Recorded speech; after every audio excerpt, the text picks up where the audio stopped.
Thank you. Hey, sure. Hello, everybody that I know and I don't know.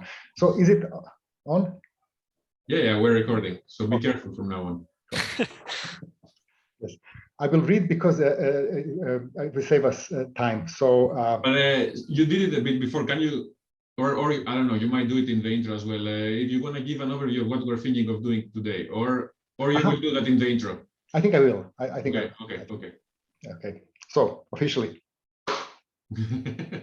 welcome to the launch of Architecture of Life and Death. My name is Radman, and together with my co-editor Stavros Kousoulas, I will be your host. We are both staff members of Architecture, Philosophy and Theory group at TU Delft Faculty of Architecture and the Built Environment. But first, give credit where credit is due. And I'll just go to the next image. This book is the outcome of the eponymous international conference organized in May 2019 by our Ecological of Architecture research group, which has been a part of the Benelux Deleuze Circle since its inception in 2012. This 8th annual conference that you see images of built on and expanded the theme of the 2018-19 Deleuze Seminar Matters of Life and Death, organized by the Netherlands Research School for Literary Studies and run by Rosi Braidotti and Rick Dolfijn from University of Utrecht. Professor Braidotti, whom you've seen on the previous slide, was a keynote together with Professor Ballantyne, who is with us today. And you will also recognize some of the authors and people at this slide. So a word on the doomsaying title. Little did we know at the pre-pandemic time, but sadly, it turned out to be uncannily evocative of our current predicament. Preliminaries aside, we have invited our dear contributors to engage in an informal conversation. And we hope that most of them, now we know, will be with us today, including the ones from different time zones. And Gökhan has kindly joined us from another side of the Atlantic Ocean. So what you see here in this image is a physical round table from the conference, a wonderful photo by our colleague, I believe he's also with us, Alexander Stanicic. Wonderful photo. Before we give them our authors a word, let us briefly lay out the structure of the book. So the structure is symmetrical. It consists of 3 parts conjoined by 2 wonderful intermezzi, where the images take the precedence over the word. It starts by a more discursive section. The middle part is material discursive or hybrid, and the last third is sort of more material or on the material discursive spectrum. Before we give word to the authors themselves, let us just say that in relation to the material discursive spectrum, tentatively mapped onto the art architecture on the one side, busy with affects and percepts, and philosophy's concepts, that we follow the Deleuze and Guattari's lead in this kind of structuring from the what is philosophy. Traditionally, as we know, philosophy is supposed to be in charge of thinking, and art is allegedly creative. However, by producing concepts, philosophy is equally creative, that's what we want to say, and art does engage in thinking, albeit through its own means, affects and percepts. So the first part is, the title is meta-modeling, influenced by Guattari. It kicks off with our ping and hops introduction. I cannot at this point recall who was it of the 2 of us who pinged first to provoke a subsequent hop, but I can share with you that once the ping hop machine got going, it was very difficult to wind it down. At any rate, it was driven by one important thesis, which to our mind provided consistency to the overall project, namely that the animate is fully dependent on the inanimate. So much so that we should perhaps temporarily suspend our carbon chauvinist propensities and indeed consider the possibility of the non-organic life. Full confession, given our editing style is non-hylomorphic and as such open to contingencies, it was impossible to foresee the degree of internal resonance of the project. But luckily, as anonymously acknowledged. It was anonymously acknowledged by our anonymous. Now it's a play on words, and I'm going too fast. So unanimously acknowledged by our anonymous reviewers, the final result seems to reconcile unity and diversity. So what follows is Andrew's piece, featuring the liver as an ecological probe. This is my words, not his. Rather than some esoteric fortune-telling device, it becomes a very precise and accurate instrument that you see here.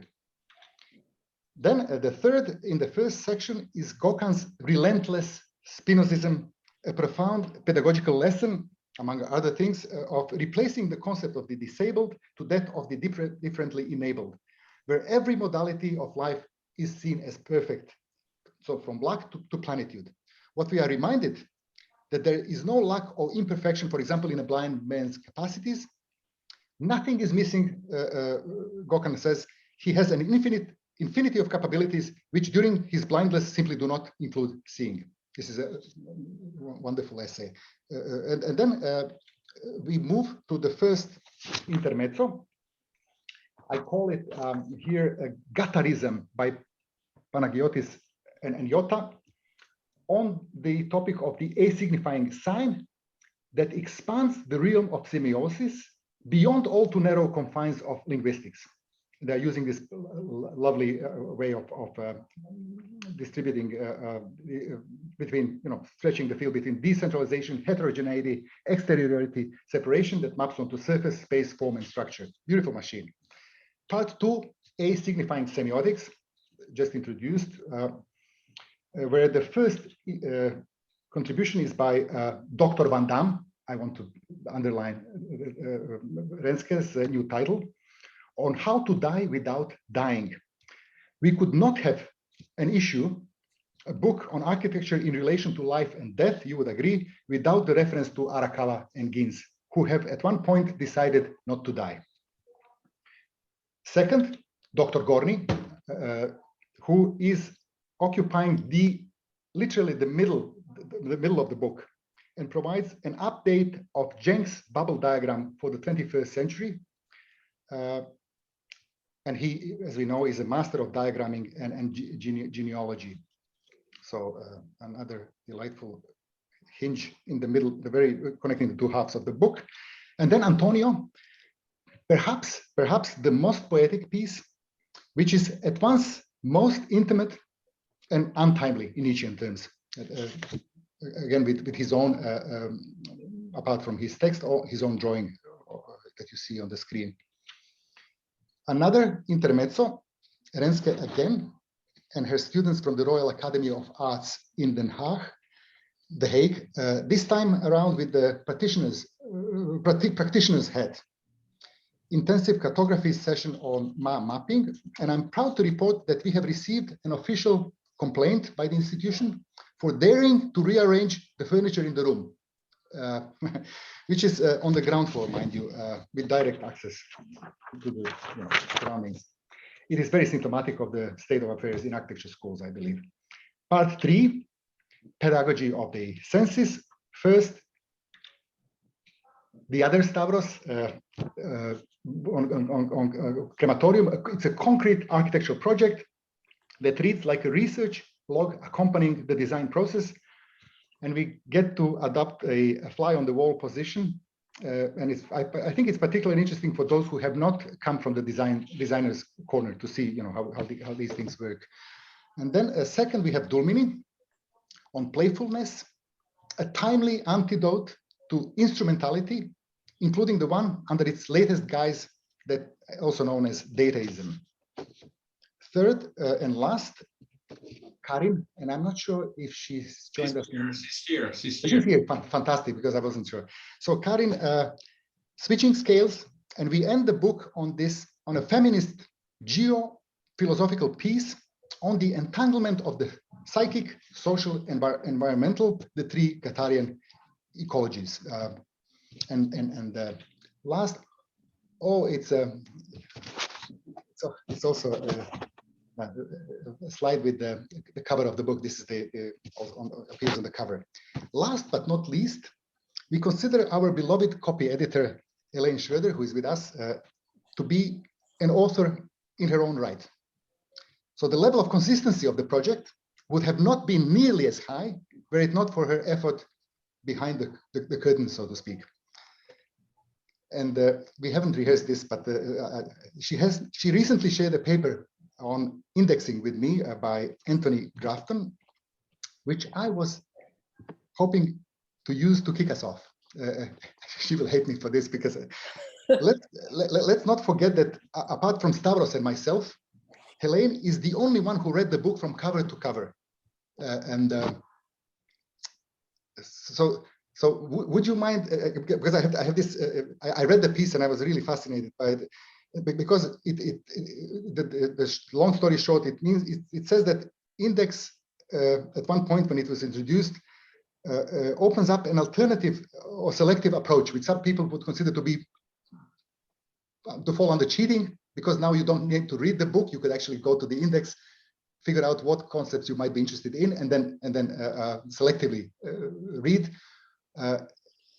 Anything to would you care, Helene, to share your thoughts on this? So we start from your side. Yeah, thanks, Andreas, for your kind words, and hi everybody. It's nice to see all the faces because all our interactions are just through email. But it's true, I was fascinated by it's actually a review of a book on the history of indexing, and I thought it's such a good example of how, you know, these technical processes that in a way feel we're used to thinking of them as very uncreative add-ons, but in fact taking care with these pieces, as with the copy editing, I feel it's really part of the authorship. And I think for me that's the main message, is that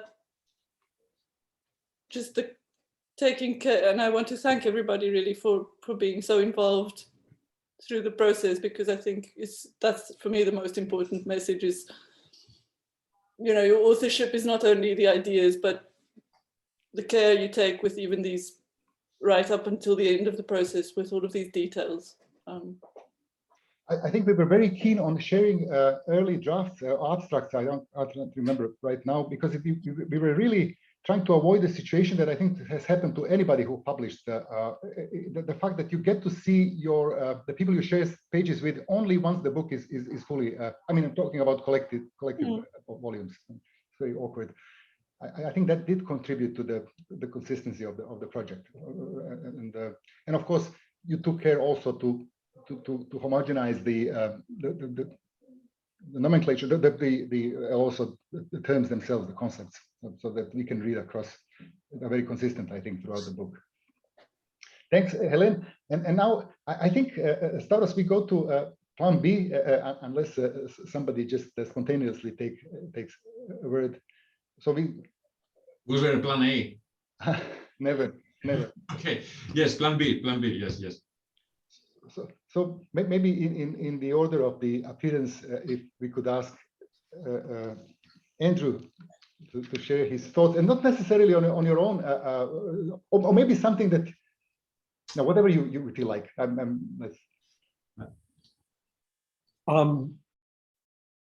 Right. Well, first of all, thank you for making everything happen, because it's a lovely thing to be involved with. But the thing that preoccupies me is how well architecture is the focus. So how architecture gets implicated in life in such complex and unexpected ways, and how tracing it through makes links between hard technical kinds of things and much more difficult to pin down emotional and reactive things. How we engage with the physical stuff, and by the time you try to talk about it, it becomes kind of complex and interesting. But this book, I think, really teases things out in a fantastic way of following ideas through between the physical and the intellectual, the cultural ramifications of hard objects, if you like. Wonderful. I can help Andrew, and then probably the rest not coming after Andrew. I mean, rereading the book, not from back to front or front to back, like Andrew was mentioning, for the last time, the previous days, in order to prepare for today, I was intentionally trying to find out one common element that could help me move throughout it in a way different than what was the first time around, or different when I was reading the things separately. And to provoke both myself and perhaps the discussion today, I found as a conceptual persona, let's call it like that, as a conceptual thread, I found the notion of the individual, which is not explicitly addressed by anyone particularly. And by individual, we can clarify what would that mean later on. I don't mean a human being, or at least I don't mean only a human being. So I was trying to read the book through the notion of the individual, and I'm gonna, any kind of comments I'm gonna be making today for the next 1 hour, more or less, are gonna be on that line. So if we start from, even from Andrew's, let's say as the order dictates, if we start from Andrew, and one of the main things that even in your abstract appears is that you're trying to speak about the unit of survival, as it was called by Bateson, which is organism plus environment, organism plus habitat. And you're basically saying that this, we consider it not as a proper element in its own right, because it cannot articulate itself. It cannot articulate its existence. It cannot enunciate it in the way that we are used to have it perceived enunciated. My question would be, and that's what I would propose, to understand the individual as always organism plus environment. So already to move beyond what we think that we are familiar with. It cannot enunciate or articulate its own existence, but it can express it, actually, in ways that are probably non-signifying, most of them. And my question / comment, it's not a question, would be not necessarily how you did it in the book, Andrew, but also a general commentary. How could you think of these modes of expression, that are no longer only human alone, and are always organism plus environment? Or how would you advise us to approach them, these modes of expression? It turns into wanting to stop isolating. In an architecture context, forms tend to get isolated and perfected, and we must pay attention to much more than the form. I like using the Farnsworth House as an example of a perfect little building that looks like a very self-contained form, and it's what's expressed is a number of columns. Is it 6 columns? Is it 8 columns? And a floating platform, and then glass walls. And it feels like there's hardly anything there. But if we look at the connections to the wider world, you start seeing that it's caught up in an ecology, well, more than one ecology, because you have all the building services there. It's got electricity coming into it. It has mains plumbing. It's connected to a water treatment plant. Clean water is supplied to it. And there are all sorts of ways in which it could not have happened before the moment in time when it did happen. It's connected to the steel processing plants that make the girders, which were not made like that until relatively recently, before the building was done. And the polished plate glass in the windows, that's an extraordinary process of floating molten glass on a bed of molten tin. So hugely energy intensive, and a recent technology when that building was done. And so it's highly specific in terms of the society, the technical possibilities of what could be done. And even then, Edith Farnsworth took the architect to court because he had failed to design a habitable building. He'd passed himself off as an architect who could design a house, and she said she couldn't live in it and sued him. And so there's all sorts of complexities there that are not expressed in the form. We can isolate the form, draw lines around it and cut it off and say, look, isn't it perfect?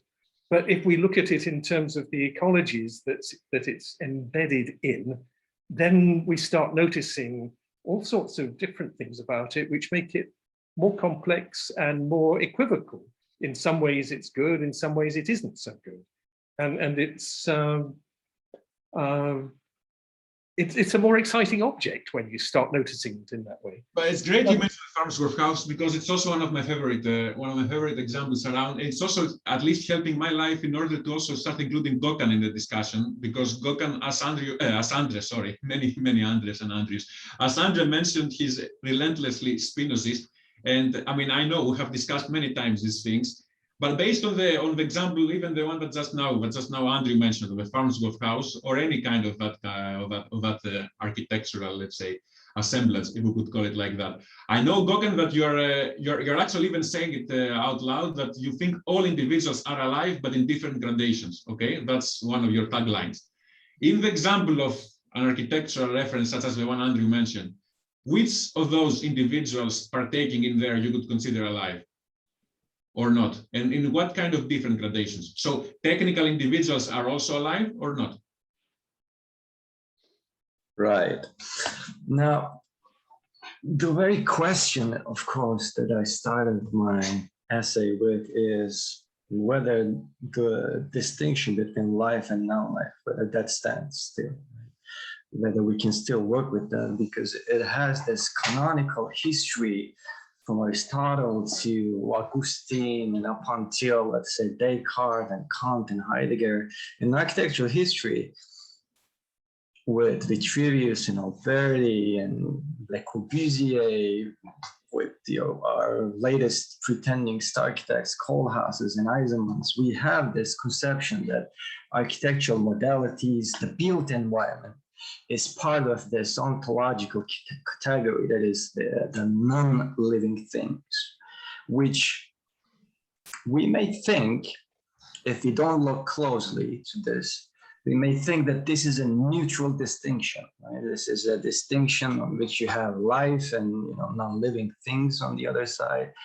But what I have been researching and exploring for years now is to uncover beneath this distinction, beneath this bifurcation, an ontological hierarchy, if you will. That is to say, the relationship between living and non-living things, the way that we have constructed it in West Asian, European, and Mediterranean and Western contexts at least, is that we have always conceived living things, humans and biological organisms, as active, as subjects, as agentive, as creative, with all these positive, let's say, capacities, whereas we have marginalized non-living things, including in your question, Stavros, the technical modalities and architectural, of course, modalities.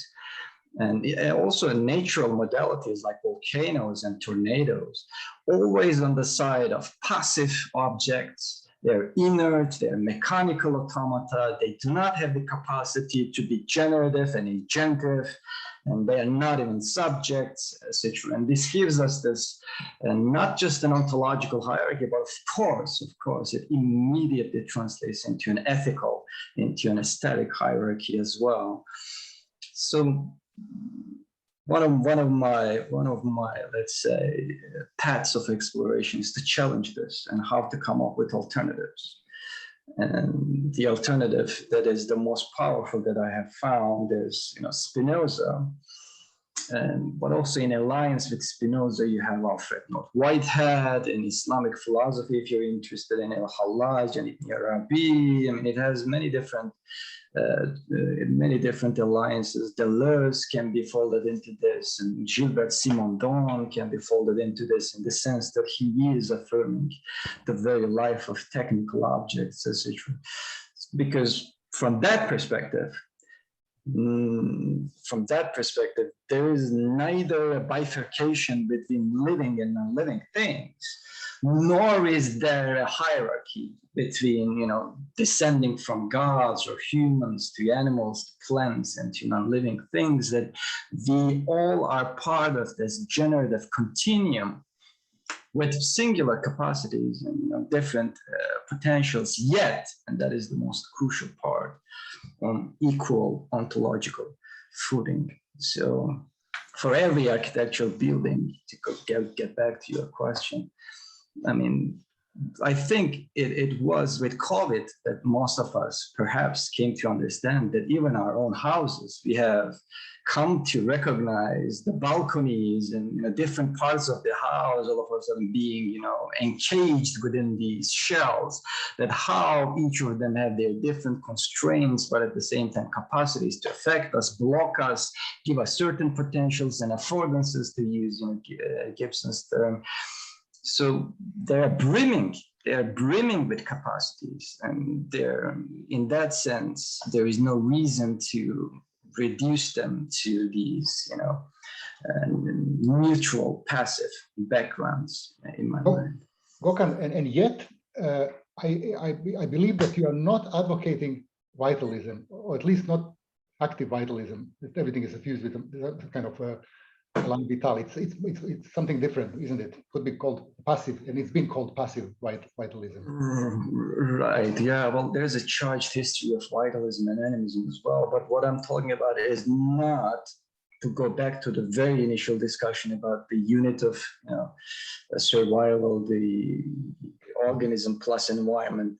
What I'm talking about is not some kind of a psyche, some kind of a soul, some kind of an internal, let's say, individual spirit, which just gives you your animate capacities, but it is the very relationality, very continuity of each and every one of us in this generative, let's say, generative capacities of nature. Our immanence, to use a Spinozist concept that Deleuze also liked to channel a lot, our immanence with the natura naturans, the naturing capacities of nature that gives us this generativity. Because insofar as we are continuous, insofar as all of us have, I'm talking from a very ontological and metaphysical perspective, but if you want to talk about evolutionary theory and science and how this earth itself came to being, the conception of the earth, the emergence of life from non-life on this earth, and all this long durational perspective, we can immediately see the continuity of each and everything in this planetary ecosystem, right? And within that continuity, it no longer makes sense to have these vertical, let's say, caste systems, I would say. To continue my focus on what has become my obsession for this, at least for this time, but I'm reading the book, and you'll see how I will take it to the individual again. But before taking it there, then okay, I'm on board with you, Gökhan, of course, that things are not to be separated in any kind of way, vertically or even horizontally neither. What is that thing that binds them together then? So in an architectural assemblage, let's say, which is unit plus environment, the unit of survival is the organism plus environment. What would be that thing that binds them together? And now I'm also going to ask to the side of Yota and Panagiotis, because I think they make, without even knowing it and or agreeing with me, they make a claim about what binds stuff together and what can unbind them also. So I'd like to see if they can improvise on that problem I throw towards them. We only know to think in ways we have already been thinking. So in the Farnsworth house, I'm thinking, what are the affects and the assigns? But I don't know the project that well. But I'm just thinking, while you were discussing about individual, to me the whole book, what I was reading through the chapters was alive, not dying, open. I mean, this was to me very clear. But on what you mentioned, on this project especially, to me it's the materiality. I mean, I would say the materiality of the glass per se and how it changes through the day, and at the same time the relation that this attribute forms with the environment. And this is constantly changing throughout the day or throughout the season, but constantly varies. So for us, I would say that we either through this machine turn to materiality, or through other machines we work in parallel, we turn to programming the structure. But for me, this project is about materiality. Can I just intervene, because it's something that might bind what we've heard so far. It comes this another iconic building, and I'm talking about the glass house by Philip Johnson, which is very often contrasted with the Farnsworth of Mies. I've seen this. I can't really trace it. You'll probably be able to find it online. There was somebody who was assigned with the task of bringing it project of preservation of that building. But then the question becomes, in terms of individuation and materiality, what Yota was mentioning, is what state is to be preserved? Do you go back to the point where it was executed, the building was finished, or perhaps we should also take into account its how suffused it is with the smoke of the heavy smoking of cigars. So that I believe there was a person who was assigned to create a perfume that was meant to be used to bring it to that level. So in terms of individuation, materiality, and we cannot continue to privilege those supposedly salient moments when it's finished, because individuation never stops. As a matter of fact, probably this allows us to consider it slightly differently.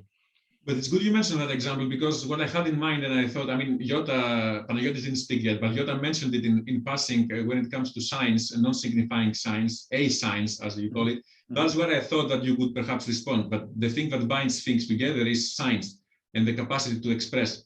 And when this expressive moment occurs, is a moment also of potential binding or unbinding. And again, these signs are not literally signs, are not signs in the sense of a language science or open a dictionary and find them in there. They work whether you know it or not. The sign has an effect. That's how it's. And the perfume of a cigar smoke is a sign in its own right that has a specific effect on the specific binding that one would be after. And I haven't rehearsed that, but it's also leading nicely to what Renske is proposing when she's reading throughout Arakawa and jeans. That's the correct way, Renske, right? Not jeans and tonics, no, jeans, right? Yes. Okay. Are you there? Yeah, you're there. I thought you made a yes. Yeah, I'm there, but I was muted and reading. Sorry. I don't have it. It's not a question. It's again trying to infuse my obsession of the individual to everyone. And I mean, again, I'm starting with Andrew's unit of survival notion that comes from Bateson, organism plus environment. So would you say, if I were to provoke you, that when Arakawa and Gins say that we make death illegal, you're not allowed to die in architecture, okay? Are they actually proposing that it's only when you see it as both organism plus environment that death becomes, I wouldn't say irrelevant, but in a way also impossible? I mean, nothing can die as it's always connected in an organism plus environment way. Yeah, I was thinking in terms of not thinking about form or not talking about form. They only talk about formation and not from the beginning to the end, but as the procedural. And in terms of procedural, you don't have. So I also think it is this. Like the procedural is which binds, the movement is which binds, and they don't talk. They often refer to an organism that environment or an organism that person actually, but it's always already multiplied. So if you take out the linear conception of time from the beginning to the end, from formation, from also if you're building from design to construction or something. If you take out this idea of thinking of time, the only thing that is there is spatial exploration, let's say it like that. And then the only thing that binds in my understanding is the procedural, if you understand what I'm trying. Yeah. I guess what I'm trying to provoke is that it's not, unit of survival does not mean only that it's only this way that you survive, but it also could be read in a different manner, that it's the thing that survives always, no matter what. The organism plus environment survives no matter what. So it makes death secondary in that sense. Yeah, I think you can see it in there. Okay, I will retreat a bit from my obsession. Andre, do you wanna bring your own? My question for as if, I mean, just uncanny. I said, is then movement the real content of architecture? This is my question I put to Renske. And she said, yeah, well, you know me, and I would say yes. Well, for me, the question becomes interesting and problematic, and the thing that I keep trying to get hold of is if the unit of survival is the organism plus habitat, our problem with it is that the organism plus habitat can never articulate itself as an I. It never becomes the subject in a way that it can enunciate itself. So we have to infer it, and it always has to be done at one remove, at least one remove.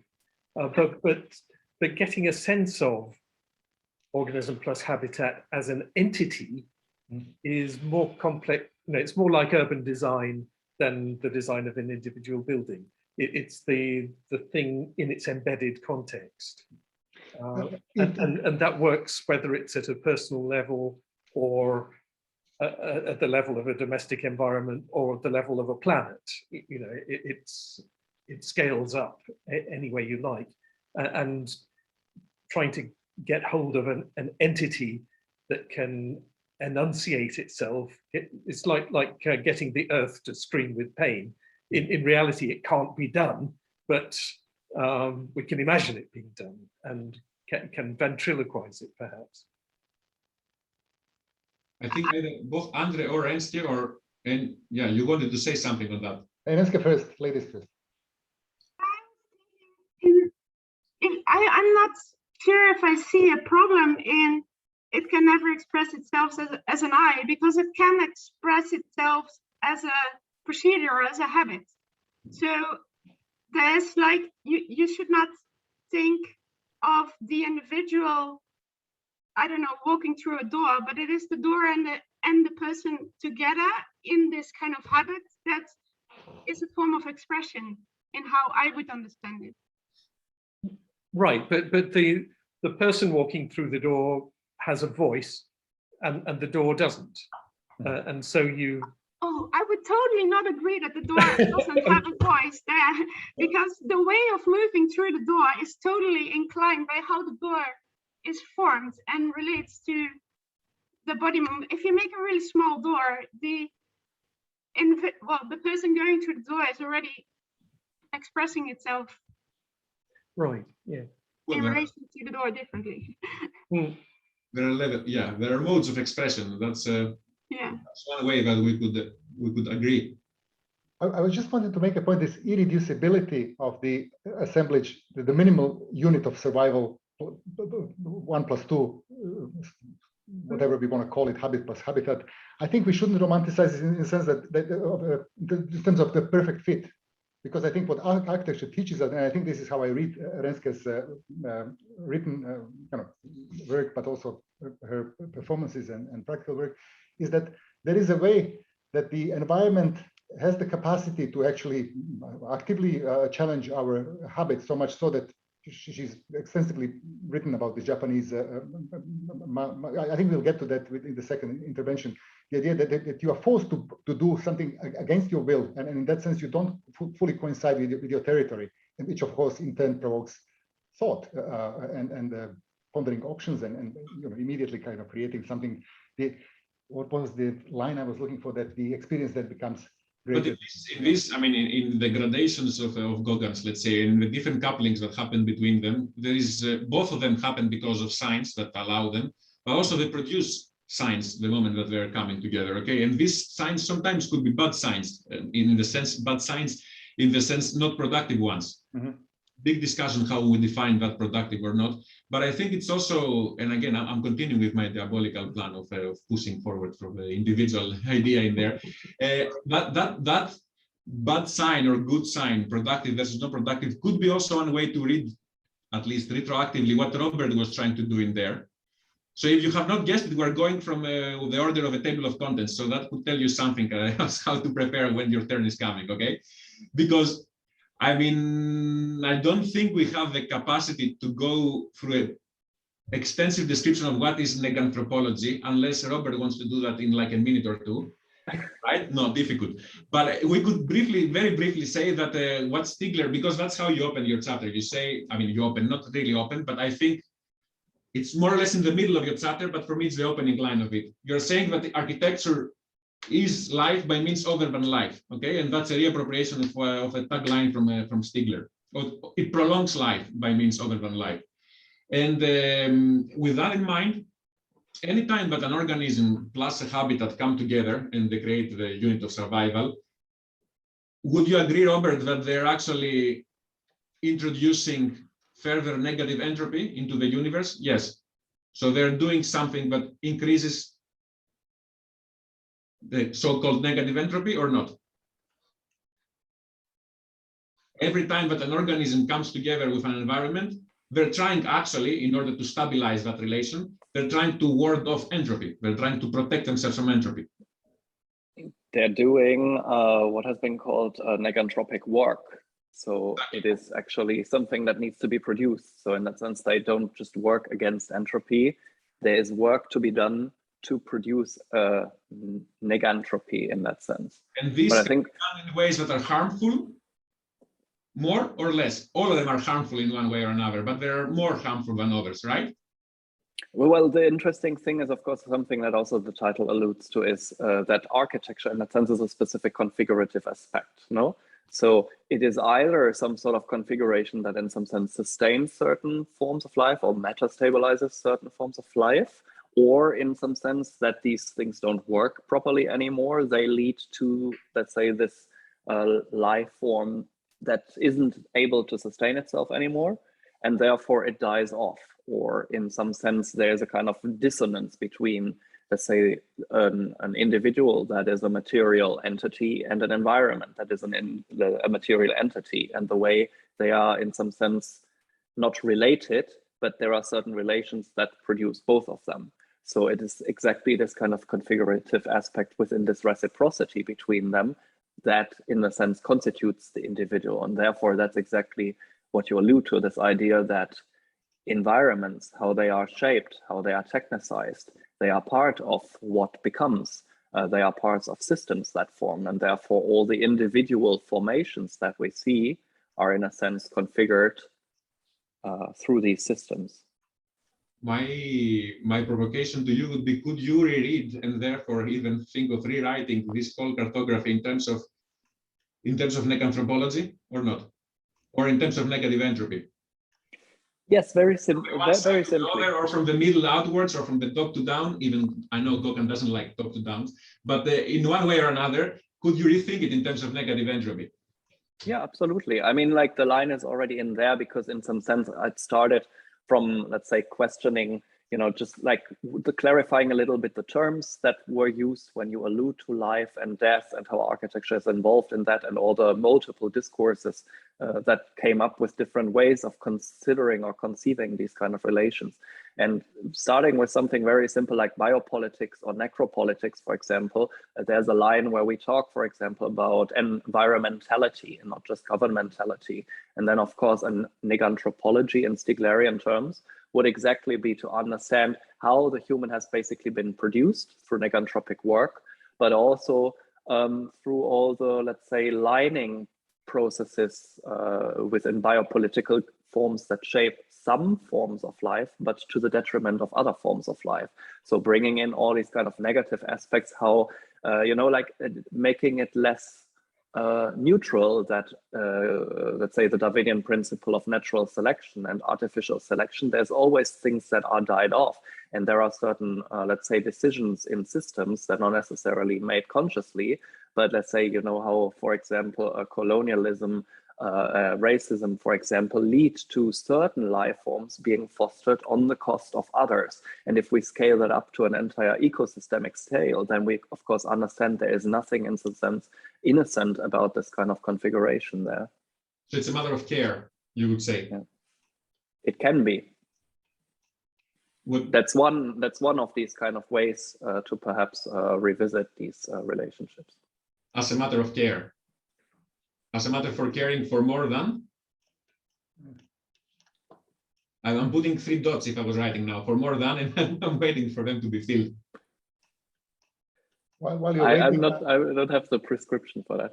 While you're waiting, I just want to plug the next project of Bob, which is an issue of footprint on Stigler, Bernard Stigler, co-edited with yours truly, where some of these topics will be probably touched on and expanded. Because these 3 dots, now that Andre did his product placement, these three dots indeed are up for grabs. And Antonio, is your way coming now. How could you fill these 3 dots? I mean, what does it mean to care for more than what? What do you mean? What do you care?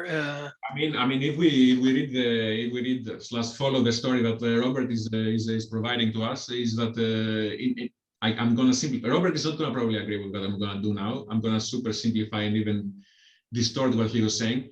But I guess what Robert was saying is that, in my own words, is that any time that organism plus environment come together, there is, to a certain extent, a degree that they affect other organisms plus environments that come together. And the way, the style of this coming together can have a greater or a worse effect on them. So it's a matter of being able to become sensitive in negotiating that effect in order to do it properly and with care. So it's not about me only surviving and therefore all the rest could go and literally destroy themselves, or I would destroy them for their own. It's a matter of finding a negotiative mode of, would you agree, coexistence, Robert, or not? Okay, so if you are to care for something more than, what would that be? I have a response that is coming from your chapter, but I don't want to. I will do it anyway later, but I want you to do it first. Oh, I think this idea of relating with the otherness, no? So the idea of going beyond the individual and the self, and the idea only of a subject as from an essentialist position. So also considering built environment in this idea of indeed organism plus habitat. Sorry, I interrupted you. Sorry. No, I think that this is the main idea. I don't know. I'm thinking also about 1,000 years of nonlinear history of Manuel de Landa, and this idea that also human culture and society are somehow not very different from self-organizing processes of matter. And to a certain extent, I think that this is not only a metaphor, no? Especially if you understand it all as a metaphor, it's not productive, but it is very productive if you understand it in the sense of really architecture. So then, in the sense of the care. And now before continuing, but making a pause there at this point for anyone to intervene, and anyone, I mean literally also not people that have written in the book, how would architecture do that then? I mean, this moment of care, this moment of care which raises a certain sensitivity onto you not being just you alone in your interests, but it's something that's always more than you. How would architecture do that? Or how is architecture doing that? Or how could it do it differently? I think it's about moving the agency away from the exceptional position of the architect. No? So it's not about the idea of a designer that it's imposing on something, on when it's called to design something. and to really understand the ecology that is at stake there, and everything that it's involved in the process of making architecture. So to me, it's this idea of really understanding self-organizing processes, and to really make it also part of a process of making architecture. So in a way, creating settlements or whatever that can also somehow find a way of coexisting in a, yeah, in an affirmative way with the otherness somehow. I see Gökhan frowning, and also to break the pattern of going to one chapter after the other. Gökhan, do you want to say something or not? I'm going to try to make you feel comfortable so you speak without waiting for your turn, you know? No, I think I agree with Antonio. The only thing that I would perhaps want to expand is the concept of life has been, let's say, excessively characterized with self-centered concepts, right? The self-organization, self-regulation, self-sufficiency, self-formation, etc., which all go back to a different autonomous conception of the subject and the self. So that's why, and it's usually done at the expense of, it's not what Antonio is doing, but it's usually done in the history of the discourse at the expense of excluding what is outside the self. And then we have this interiority and exteriority, and the boundary becomes so clear cut that it becomes very difficult. And the relationality always becomes secondary and accidental and can be dismissed.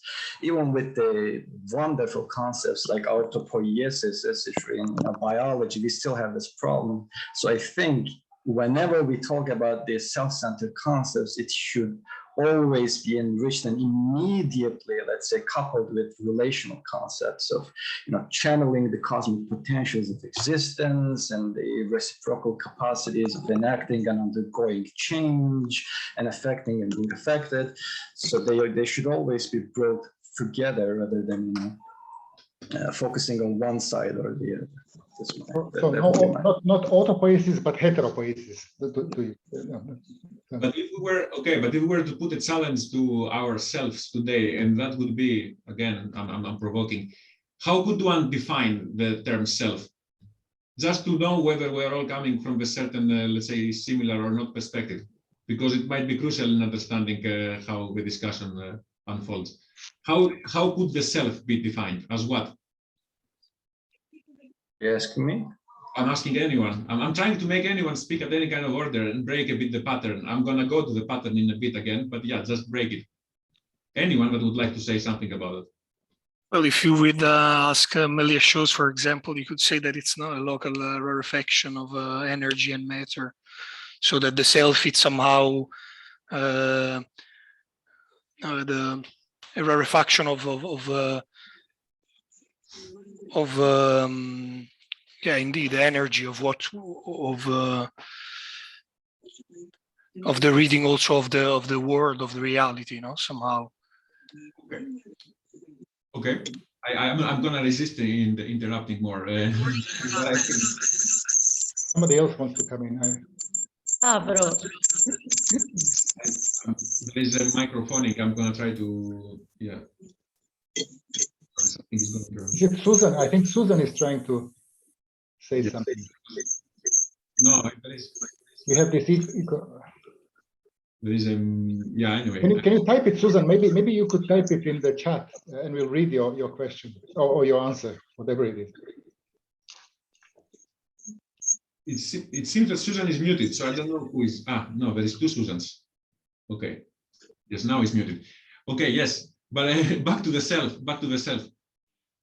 Does anyone else want to? Andrew, you want to say something, or? It would take too long. Okay. Stavro, I didn't get the question about the self. I mean, to us, the self is like the virtual self. So it's the area of possibilities. So no self at all. It's so fragmented or so multiple that. Yeah, I think distinguish the self. I think of it in terms of putting a frame around something, that if you you can draw a border around something and call that an entity, call it a self, but it's provisional, and you can draw a different one and on a different occasion, and it can be flexible depending on what you're concerned with at the time, depending on the relations that are the focus of your attention in that moment. Can we think of an example? If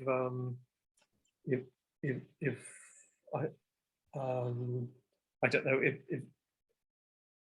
if I'm using a tool or something, if I'm using a hammer, then me plus the hammer could be what's interesting in relation to the nail. But on another occasion, that wouldn't be part of the same entity at all. It wouldn't be part of what I was about. I'd see the self as something that's provisional, and it's a framing of the stuff that's going on, which is malleable. But what is important is the phase space between this of the relation between me and the hammer. So what me and the hammer can do in all its aspects. Yeah. So, yes, but I mean that comes to mind because there's a proverb. If the only tool you have is a hammer, then all your problems are nails. of course. And it's important to have a repertoire of things.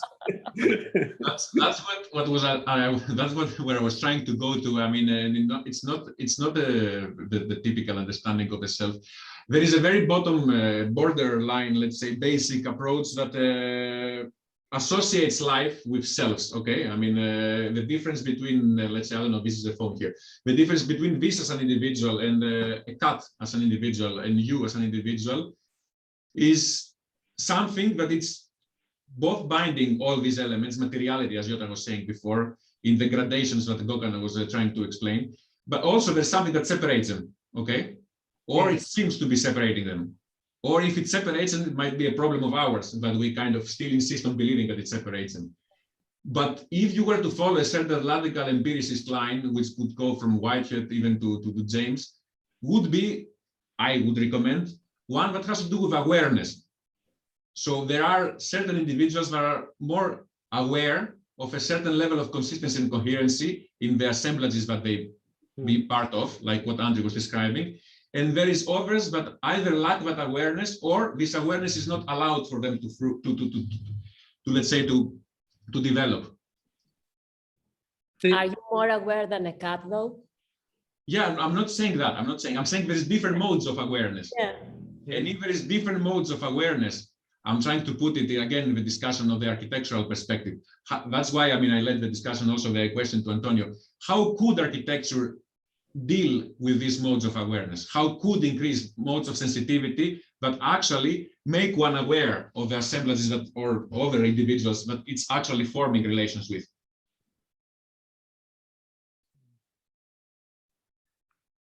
In an almost pedagogical perspective, I'm asking the question. I mean, I know Renske, if we were to follow the line and go to her next Vema, would claim that it's via movement and via process itself that this awareness is raised or diminished, right? That's at least one way, yeah, definitely. I was like, if you want to have like specific practice, I would say listen with and move with and breathe with. And what happens in that moment of movement? That's what I'm curious. In that moment of in that operational moment, let's say. Yeah, so there's an extended or heightened sensitivity. So you become more aware of the tiny perceptions that influence your spatial temporal experience, I would say. So you become much more aware that like your preconceived ideas of how this, I don't know, how you perceive an object or how you perceive a space is actually much more complex. So where this whole practice is, coming from has also a history in Zen Buddhism, where there is a high awareness of selflessness or no self at all. So I think, yeah. There's a lovely discussion in that's quoted by Deleuze and Guattari in it's either Thousand Plateaus or Anti-Oedipus, but from Samuel Butler, the Book of the Machines from Erewhon, which is beautiful. It's a lovely, the argument is set out very nicely, just drawing attention to the complexity of the border of the self, and using tools and putting them down and so on. But Deleuze and Guattari make their argument hinge on it. But it's the one where he's talking about a hen's egg being a kind of pottery, which is no less pottery for it being made inside the body of the hen rather than being made by hand and externally. And it's where he's talking about habits and the habits of the potato exhibiting a certain low cunning, and the what's the other one? Anyway, it's a really beautiful essay, and I commend it to your attention. I'm thinking about this. You mentioned radical empiricism. I can't help myself that my place to go to when it comes to this idea of self, or I immediately want to call it larval self, is this in the Synthesis of Time, where they say that it's actually in the third instance, which is of course simultaneous with the first two, is the through consumption of experience, let's call it that way. You feel something, and then it's only then and there you realize that there also must be a me.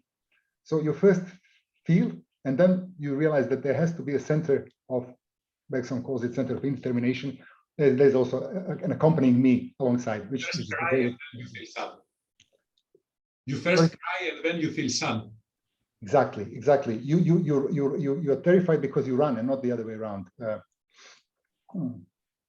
I don't know, Stavros is here. I mean, I'm not referring to myself, I'm referring to the other Stavros. I saw him getting in and out, and I wanted to ask him something nice, because as Andre was saying, he has one of the most concrete architectural examples. In any case, I'm gonna see if he comes in a bit or not. But in the discussion that we're just doing, I think, Dulmini, are you ready for your turn? In the discussion that we're just doing of radically, let's say, opening up this notion of the self, which we have mistakenly or not also associated with life, you're actually saying that in order to make sense, you actually have to diversify sense so much that it becomes nonsensical, right? Yeah. That's what you're actually proposing in your chapter, right, or not? Well, yes and no. I would say it's that you have to. More interested in the no. Yeah. Well, I guess what my argument is to say that in order to make sense of that, we also have to look at the elements that don't make sense. Because if we go back into this kind of thing that I'm looking at, my primary question is how people make sense of mess. And mess has been defined as difference, and then how that kind of reads through an information model of sense making. But and then it's a methods question. So that's where it's, I think, the entry point. But to kind of connect to your discussion, which is on Bateson, which is like the running thread in this whole work. So Bateson, very interestingly, the kind of research, I mean, he's been everywhere from anthropology to, cybernetics, but at one particular time when he was talking about relations and making sense, and the question of, how our consciousness, the way we kind of perceive and the way we reduce things, so he started thinking about informational structures that might help us go beyond that.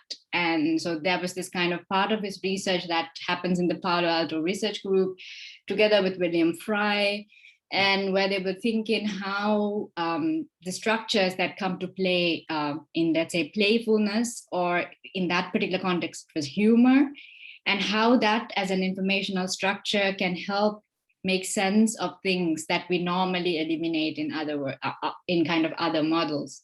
So it's like, you know, for an example, we talk a lot about accommodating difference in a particular way. Mostly this is in methods discussions via conversation, right? So when we kind of have all the stakeholders in the picture, try to talk together. And if that is well represented well enough that we have kind of made sense of all of that and try to create a consensus. But the question is, there's always an element that escapes that. And at what level of, let's say, information processing can we capture that? And for him, I think that looking at play was very important. And that's what I try to do. I mean, not necessarily only from the Batesonian perspective, but I find, so this level of meta communication then becomes very important. And I think that's where what Andrew said really kind of helps bring that to the idea of the self. It's that framing process and how you create the frame and becoming aware of that creation. And yeah, so I think that's for me how I would describe that. How would you, even by giving an example if you want, how would you approach this playfulness? Well, one thing is, I mean, just for the sake of also the rest following, what would you mean by this playfulness? well, one thing is the chapter that you see, it was based on a lot of concrete work where these people, they were trying to make sense of difference, but in the sense of like, you know, the tension that they felt at the moment. So for an example, in Dessau, or even in Sri Lanka with this dump. So there were things that they couldn't make sense of, or they were in tension with, but they didn't have the right ways to kind of articulate it, I guess. So yeah, then play became a way in which they kind of bring this together. And there's also a lot of exercises that we did with clowns. And you know how the clown becomes the clown. That's the interesting thing. It's not the person, and it's not necessarily the thing that the clown uses, but it's how all that comes together in that act of clowning that then kind of creates different, even with the same object, they start to kind of have different relations. And in that exercise, you see people framing, reframing, going out and doing that also without, I mean, beyond a level that it works without language. Because I think the biggest challenge in this whole experiment was to work with, I don't know, very, very different people from very different language backgrounds, and how to kind of, without reading any of Deleuze, without first reading any of Bateson, how to make them aware of this, and then later to go to that theory. I think that was possibly something, because the people who came for these experiments were from very, I would say, very different contexts, also very kind of pragmatic thinkers. But at the end, I think they all got a very different understanding of what difference can mean, and how people can relate to it. I just want to use the very famous line, because it helped me a lot, by Bateson, who I recently learned got it from somebody else who wasn't as crafty with language, that information is a difference that makes a difference. So again, this movement. But I wanted to briefly revisit what Yota was mentioning. This. I think it's in relation to playfulness, and another canonical essay by Bateson himself, which of course to me was also mind-blowing when he says that I think the title is "A Cat's Nip is Not a Bite." And this is his way of arguing that animals have the capacity to play precisely because they are not entrapped in the vital space. Like you step on a snake cannot not bite you. The cat has a capacity to think in terms of what if, and what if is already a conceptual space, because it's not really biting you. It's a nip. It's a play. So already exploring possibilities, and I find that. That's a question I had in mind for Stavros, who is not here, unfortunately, because it's about what you're saying. Eventually, I read it in terms of inclusive disjunction. Is a bite and not a bite simultaneously. Yes. And that's the inclusive disjunction space that you're describing, is the space that things can emerge out of. Is the things where there's not the linear causality that, yeah, I step on the snake is gonna bite me. If everything was so linearly causal, let's say, as the snake bites me every time I step on it, then new things could never emerge. It's this inclusive disjunction of biting and not biting simultaneously, this playfulness that allows for things to emerge. And I think also in Dulmini's case, she was also mentioning the importance of humor. And just, you remember recently we had a group who was involved in a project, and we were trying to distinguish between humor and irony. And at which point we recommended the wonderful book by Claire Colebrook on irony, where she says, humor is immanent. Irony is always presuming a position transcendental position that gives you a sense of totality, of totalizing. It's a totalizing move, and therefore, to be a humor is much more, I would say, what's the word I'm looking for? Yeah, immanent. I did say it already. And now for the ultimate provocation to Karin, because Karin deals with a very serious issue. And my provocation, which I admit I had planned it, because it's not a coincidence that it comes right after Dulmini's text. How could you approach it playfully, if there is such a word, or in terms of playfulness, such a grave, important issue as the destruction of almost a whole town that you're describing due to mining gone wrong in a, where is it? It's in Norway or Sweden. Sweden. Yes, Sweden. Would you be willing? Can you approach it in terms of playfulness? And if so, how could that be? You just forced me to, I didn't, it's so great to see you again, because I don't, because I didn't get any information about this happening, but the link. So I'm we need your email. Your email is not working. Perhaps in private, we need your email address. Because it bounces we had conversation via email, and it doesn't matter, but I just want to apologize for prompting. So I need to play now really with this kind of of course, because I'm dealing with this very extraction, this kind of topic that is, and also taking you to a town in the Arctic region that is not going to exist in the future.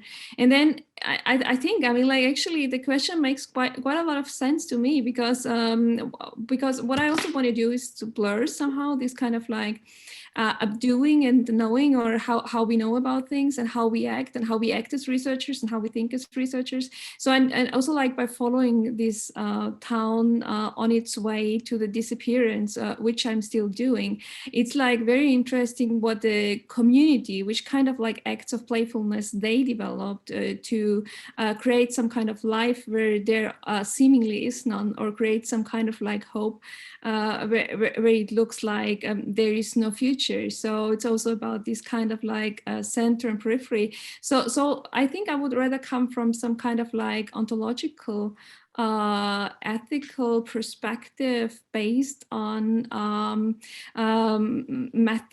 reactive forms of participatory observation. So I'm really trying to bring some empirical knowledge to all of these debates, and following the inhabitants of a town that will cease to exist very soon.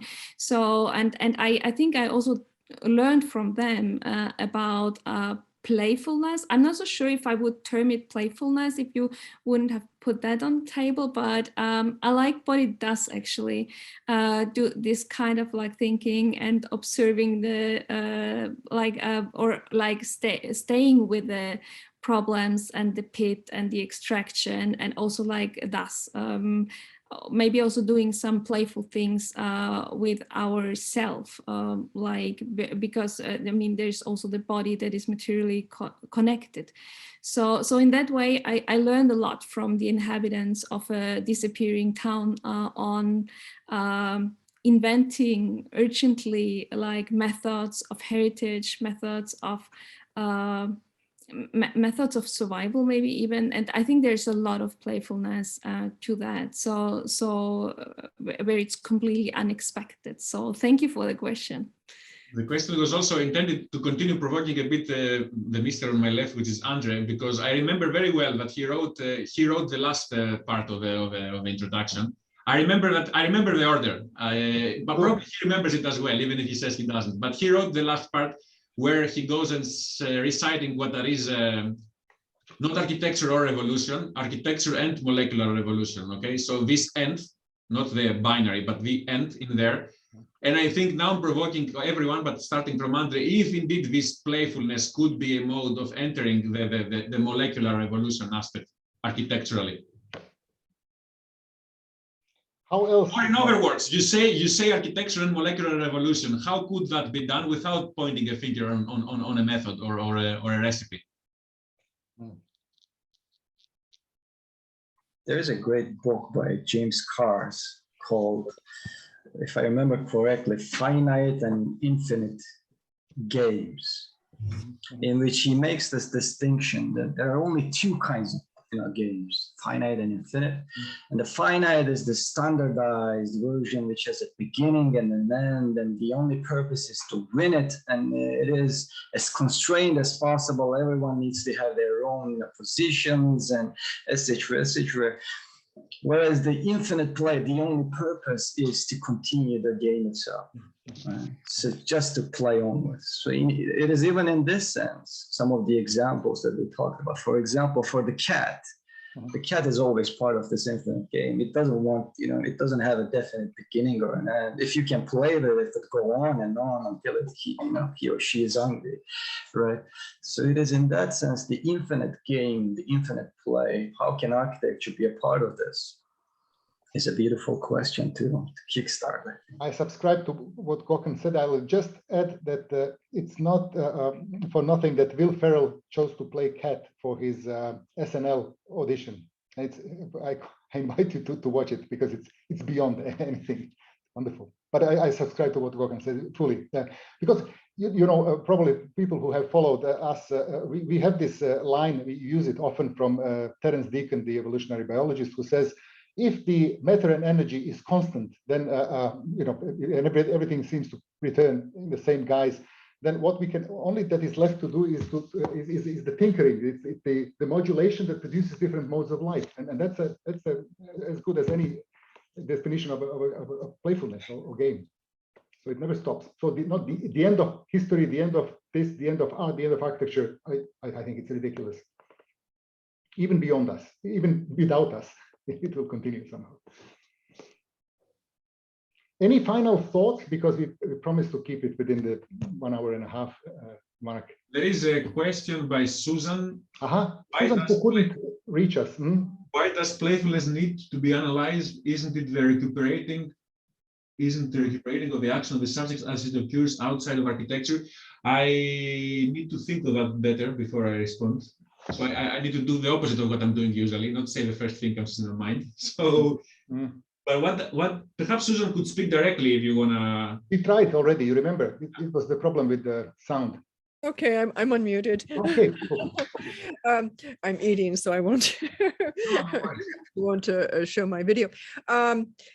Well, I'm thinking that what I'm thinking of is Manfred Frank's critique of Foucault and the French neo-structuralists, and or the people that he calls neo-structuralists, not post-structuralists.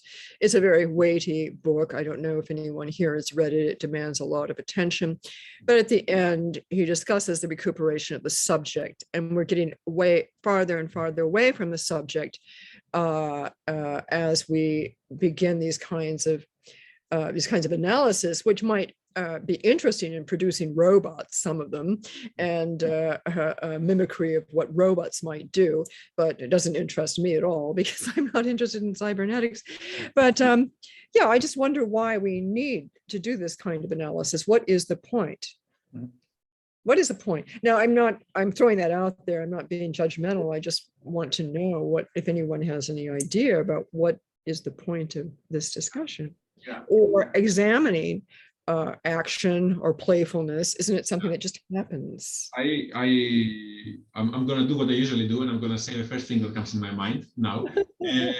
When it comes to playfulness, the way I understand it is actually a way of speaking in different terms about a much broader and even much more significant issue, which could be the distinction between what we can call open and closed systems. Okay, so what finite and infinite games that Gökhan was describing, a finite game like chess, for example, is in its own right a closed system, despite the complexity it might even have. It's a closed system. The cat playing until it gets bored or until it gets its attraction, let's say, distracted from something more smelling nicer next to it. It's an open system, and in order to work with an open system, and I would say that architecture, the world itself, architecture as part of it, is fundamentally an open system. It's not a closed chess game. You need to find ways to be sensitive to this openness and sensitive to all the indeterminate elements that this openness entails. Okay, so isn't that what designers do?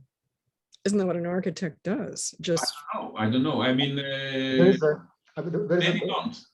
I was thinking, because that connected to Antonio's article, I would say, because he starts by saying, I believe he introduces this very first paragraph, this idea, or epigraph even, when he says, our job is to make a territory. So to extract, to make, let's call it a safe haven, temporary safe space. But as soon as he says that, he also acknowledges the fact that we cannot stop there, because that would result in what Guattari calls the black hole, full coincidence of the body with its territory. It arrests every and any movement. So we always have to be in touch with the chaos. And so that's why we talk about this fine modulation, where you have you punch a hole in the ceiling so that forces of chaos help you continue to be playful sufficiently so as to rid yourself, of your preconceived ideas, images of thought. And it goes to more extent than that, in a sense that, yeah, I mean, continue what Andre is saying. I mean, you can be in a playful mood and also willing to play, but also you need to know how. You need to know. I mean, what the lesson that Ari was saying, you need to learn how to cross the Karin without dying. So in a way, you need to learn to die without dying. You need to learn to get in touch with chaos and all this indeterminacy without losing yourself in the process. Neither via the black hole that Andre was describing, nor by literally dying. I mean, taking drugs is a way indeed to play with your senses, but also in that playing with your senses by taking drugs, there is a negotiation, there is a limit that you're dealing with, which you need to not cross. And again, I'm trying to defend the position that a lesson on playfulness and a thinking on playfulness, especially when it comes to matters of life and death, is necessary, because without it, we wouldn't be able neither to change life nor to do it without dying. And I even mean literally dying or losing oneself in the process. It's the playfulness. I read it also as a process of experimentation in this. James also is asking, I mean, it's a comment, I don't know if it's a question, but it's also analyzing playfulness, is also an analyzing of work, and therefore constitution of life. And if play hasn't been relegated to certain times and places, shouldn't play be more important and not a recess? I think he's confirming, we're saying yes, emphatically yes. But that's very difficult to turn into a method. And if you write an outline for a course like that, you're in trouble, because you can't promise anything. The outcome is uncertain and so on. You need to play along as well. I mean, it's not that you could be, the referee. If you're the referee, you're doing something opposite. You're bringing it back to a closed system discussion where change never happens. Yeah. Maybe there's the problem, and therefore we need to discuss it. Because apparently the closed system doesn't offer openness for experimentation and play anymore. So we need to now kind of find words in order to say, okay, in this course, we don't have a plan, and we start from experimentation, and that's it. And in order to do that, we need to have words and an analysis for it. That's yeah, actually, I wanted to ask Dulmini maybe a similar question, because the point I actually wanted to make is that it's more this kind of like being forced to play instead of like choosing to play. But maybe Dulmini, have you come across this kind of like when playing is the last option actually you have, so, or the last way out, or just being forced to play, if playing actually stops being playful, something. No, I mean, that I agree. And I also agree, I think, with this idea that when it becomes analyzed in that way, then, I mean, although it's the same category, ontologically, it becomes something different. And this is where I'm something very aware of. But at least in this case, it is a critique it is a critique on methods. So from that perspective, and it is a critique of the conversational. And to have a word for that and a kind of structure to kind of critique that, the particular kind of way information works in play has been used, but doesn't mean that play is going to be the answer to anything, because then that will go against exactly. So this, as I said, but it's just a mode of, I guess, discussing experimentation, discussing this kind of open system kind of relation, or what the kind of how the system can be like open to difference. But I guess what you're saying in terms of like, you know, isn't it like there's some people don't want to play at all? And I think that's again something that we really need to address. What is the playful for them, and what does it do? And, you know, how can that be not offered, but, you know, how can that be kind of, how can we create the system for something like that to happen in terms of thinking? Because in Bateson, again, this is very deep. When he says this is play, it is not the act. It is the setting up of the frame. So I guess it's not like you can just go there and say, please play. It's just, so it's a terminology to try to kind of describe a process to work with mess. But I do agree, I mean, if you just go into that in that way. But to analyze is not the same as to problematize. I mean, what you are doing, or what we could say that we are doing the last 5-10 minutes, would be problematizing playfulness rather than analyzing it. I mean, rather than, I mean, exactly. People like Laruelle would say that both analysis and synthesis, both of them are equally problematic, because to do both of them, you need to break the world apart, first of all, while the world is not broken in parts. Analysis is literally breaking parts down. Synthesis is bringing back these parts and putting them together. Laruelle would say that they're both equally problematic, because the world is one, and the experience of it is even more than one. So I totally agree in that sense. I totally agree with what Dulmini is saying, and also with Susan, if that was the point. But I think to problematize it is something that should be done. And with James, you agree with James as well? I agree with everyone. You cannot agree with everyone, you know, and then you say, yes, you're right. I agree and disagree with everyone at the same moment.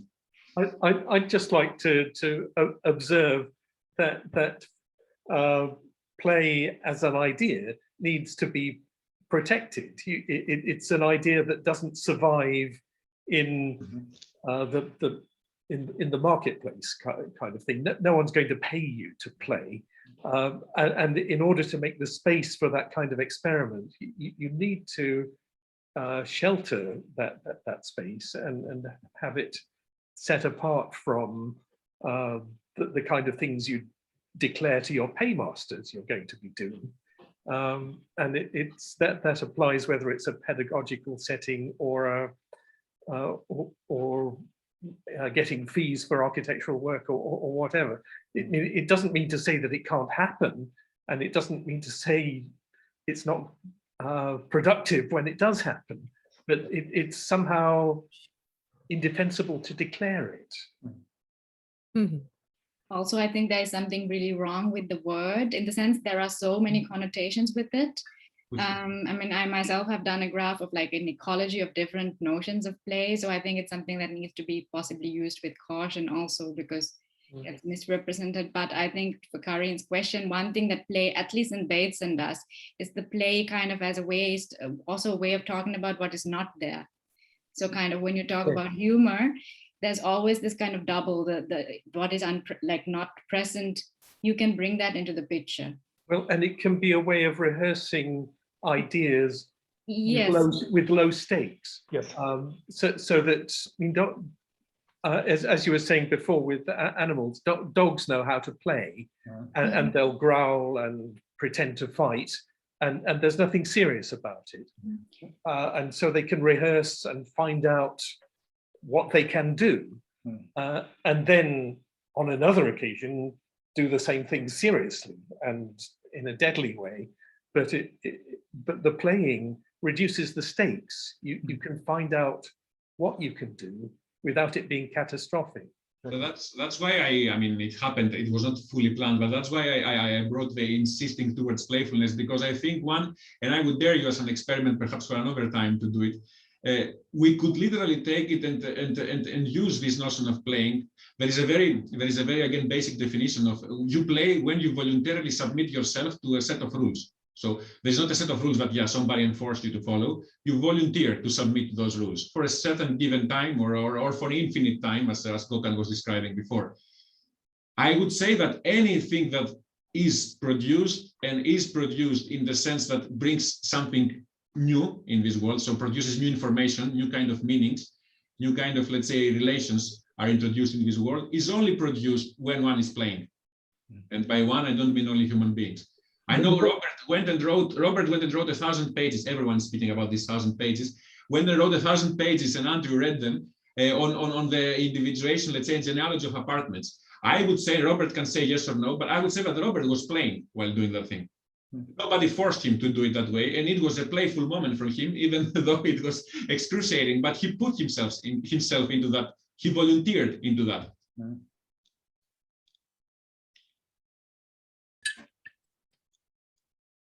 No? Yes? Do you want me to reply to this? I don't know what to say about it. I'm just trying to make playing as a very basic, again, bottom line definition of a difference between a life that lives, in the sense a life that individuates, and a life that perhaps is struggling to individuate or does not individuate at all. I think playing is an element that makes it or breaks it in that process. What comes to mind is this idea of indeterminacy that makes it so exciting and nice, because otherwise what we're doing, we're just putting tags on things that we things that we recognize. Playing game is about encountering things and being one has to be like thinking on their feet, as they say, and I think this is something that when Andrew mentioned dogs, I think for any, it's not a coincidence that plays is it's this what if moment where you actually tying the sensory motoric ties and exploring, pondering, navigating, surveying the space of possibilities. It's a process of the Bergsonian con to come in touch with you, because you're allowed to play with memory in that Bergsonian sense, with the virtual that Yota and Panagiotis were mentioning before. Exactly. You are not trapped. You are not completely coinciding with your environment, and that's why I think it's important to recognize this idea that the environment, and perhaps I want to wind it down because we always think about let's start with this idea, or finish even on this idea of the irreducible basic unit of survival, this plus that, but that doesn't stop, because this has the capacity to manipulate that so as to produce another this, and I think that's what I find incredibly exciting. So it's a kind of neo-Lamarckian system where we are not advocating perfect fit with the environment, nor are we advocating that it needs to be preserved, but we are thinking about how is it that we can actually manipulate, intervene into the causal fabric of reality so as to trigger a different line of subjectification. And I'm not even using words like emancipatory, because I wouldn't know, nobody does, because we don't know what a body can do. And I know that Gökhan will like this line. So do we close it off with this?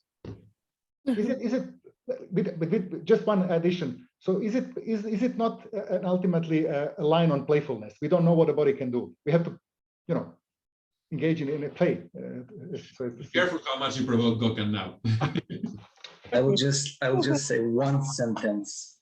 What are we all if not the players of an infinite game the cosmos plays with itself?